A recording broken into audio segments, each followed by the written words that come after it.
Alright, so this video will be containing spoilers for the old Swordsmith Village arc or just the old manga in general, so you've been warned. Okay, so episode 4 called Thank You Tokito was a pretty good one, but I think in terms of action and stuff, it's definitely gonna be an animation, maybe the weakest episode. I think the music for me was amazing this episode. There was some part of the animation that looked amazing, incredible, like it looked really smooth. I think the biggest problem of this episode was definitely the directing of the episode. The episode director maybe wasn't the best, and the storyboarding at some part was good, and then some part it seemed a little bit weird, so we're gonna talk about it. In terms of the manga and the anime, the adaptation was pretty good. I think they didn't really cut much from the manga. They did add some stuff that I don't think they really needed to. So we start with Muichiro basically killing one of Gyoko's fish pretty fast, and the CGI here for the fish, which is basically the same as last episode. I think personally, I think it's fine. It looks good. I'm not the biggest fan of creature of CGI, I've said it before, but the CGI does look pretty good to me. Here, when the fish regenerates, it's basically kind of the same CGI that we got with Enmu in the Mugen Train. It just looks so gross. Muichiro cutting the voice and everything is exactly as in the manga as well. I just love the red here that they're using with the fish dying. They used it with Gyutaro and Daki when they were dying as well. I just love this. Muichiro and Kotetsu relationship that's really building as well has been portrayed really well in the anime. Here I love this whole sequence of Muichiro remembering this scene of the master. So we get this digital mist. It's basically like in the manga with the mist, you know, covering the panels, around the panels, and here in front of the backstory. Here in the manga, Muichiro looks a lot worse than here, but I think in the anime it does make a little bit more sense for him to not have like blood everywhere on his face and everything, like the master and everyone cleaned his face, so it makes more sense. But what I like about in the manga as well is that it really shows how fucked up he got, you know, like he got really injured, but both worked really well. And again, here this kind of CGI of just him running, we're kind of in his perspective, is a really cool shot. Then we switch back to Tanjiro cutting the head of Urogi. It's exactly as in the manga, but already here you can kind of see the episode directing. It does feel a little bit slow, because in the manga it's like we see the head, you know, splitting in two and then they're just blasting him instantly. In the anime we kind of just see Tanjiro looking at it for like 10 seconds. Like, I know there's one on his foot, so he can't do much about it and he doesn't want to cut it, but it just feels weird. He's just kind of watching and waiting for it to happen. But the animation on the scream era are amazing. For like the FX is great. This shot here I have no problem. I think they adapted this panel from the manga really well. I love everything that they did here with the kind of digital showing the emotions.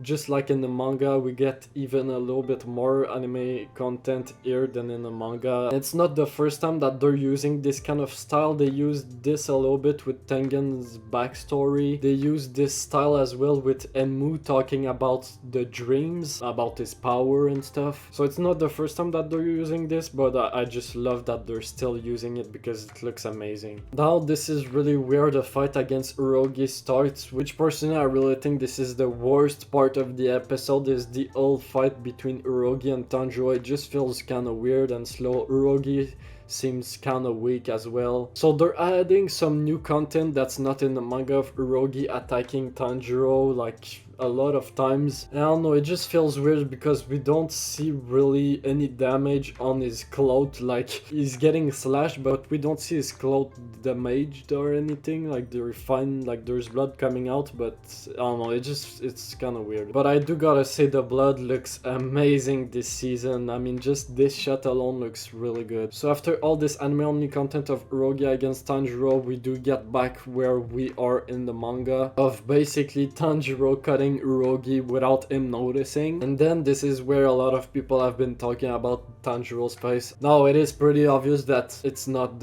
exactly the same as in the manga, and I do think the manga is definitely better. And it's just a little thing, it's kind of whatever, they missed it. It kind of sucks because I really love this shot. It does show like Tanjiro's confidence growing, and he's still like smiling and stuff. It still shows his confidence, but in the manga it's more of like a cocky. And after that, here we just see Urogi falling on the floor. Like they just made Urogi look like a bitch. Like my man is literally like on the floor. He just got his head cut off and he's like in pain. Like, bro, stand up, what the hell? Because in the manga he's not falling on the floor.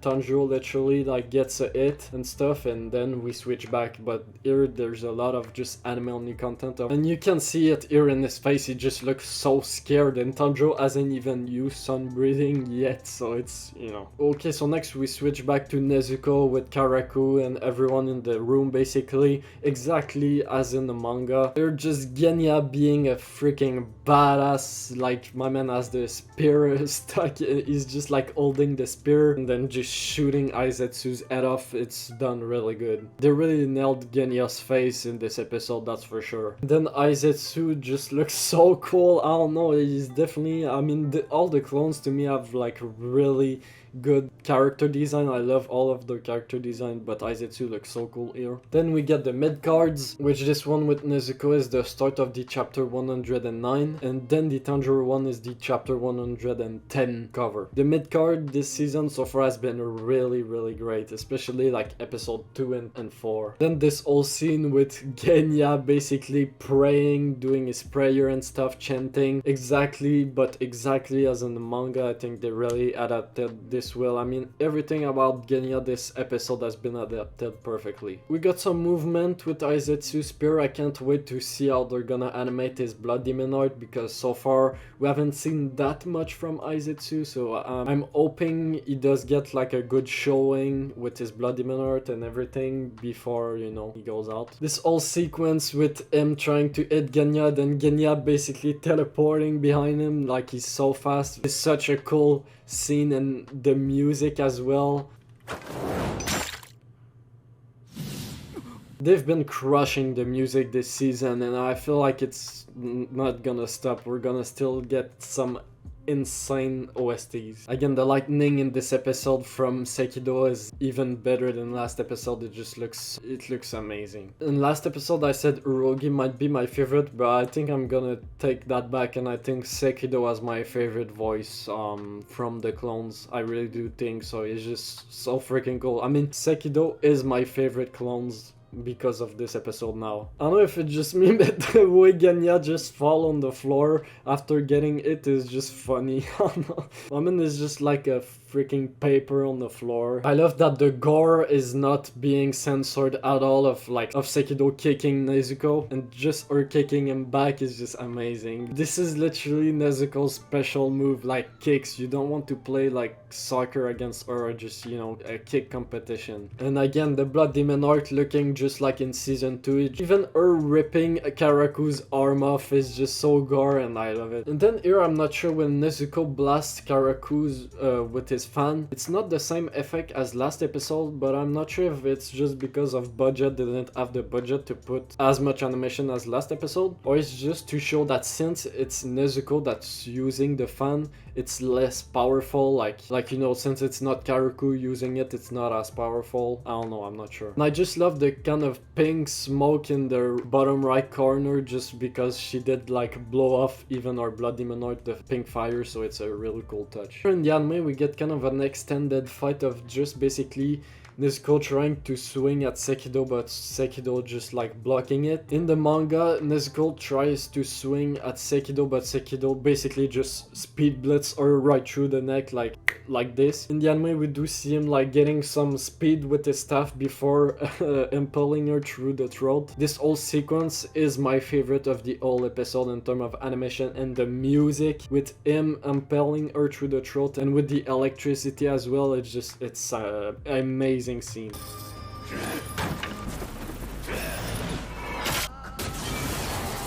I mean, with the music, it's perfect. What the hell? This is one of my favorite scenes of this whole season. Like, I don't know. Then we go back again with Karaku and Tanjiro, just like in the manga. Again, not much happening. Urogi just flying and just screaming and stuff. I don't know. You just feel like this fight is just kind of dragging on at this point. Back with Genya, we get the same exact scene as in the manga, but in the anime it's a little bit extended. I'm not sure if I like how they portrayed, like I think it's just the voice acting. They made like Aizetsu sound so scared, like that's why I've seen a lot of people saying they don't feel like the clones are that strong or that intimidating. He says, "Who the hell are you?" and stuff. It just sounds so scared the way he's asking it. I feel like in the manga it just seems a little bit unbothered, like he's still asking the question, but he doesn't seem scared at all. And then they gave us a scene of Genya being him. Literally, he's him in that scene. It's so dramatic, but I love it. Like, it's so long. Aizetsu is just looking like,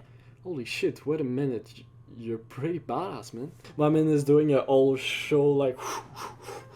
But I love it, seriously, it's really cool. I don't know how you can not love this scene, it just makes you love Genya so much more. And him using his sword to kind of support his gun, it's a really cool touch that's not in the manga as well. I'm surprised a lot of people didn't notice his teeth as well. Here, Tanjiro and Urogi, we get kind of an extended scene in the manga. Tanjiro literally just jump on Urogi and smash him on the wall. Here we get an anime only content scene of him just running and basically baiting Urogi. Like I said, in the manga it just goes like straight through the wall, like they're pretty close to the building. Here in the anime they're literally like flying for a long time, which is a really cool scene. Like, it looks so freaking good.